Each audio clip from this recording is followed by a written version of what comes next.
げてよ寂しくなるけど慣れたや音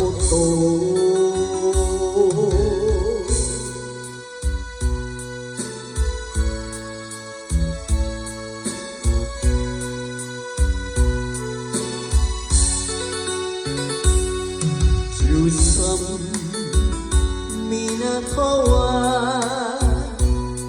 西風強くて夢も縛れる吹雪の夜更け降るな降るなよ津軽の雪よ春が今年も遅くなるよストップ列車よ会いたや音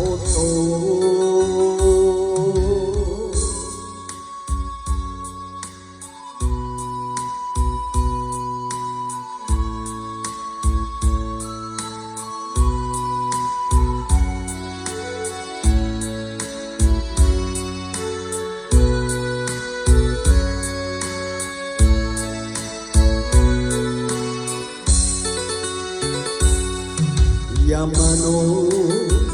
雪解け花咲く頃はよ母ちゃんやけによそわそわするねいつも正月大きな声で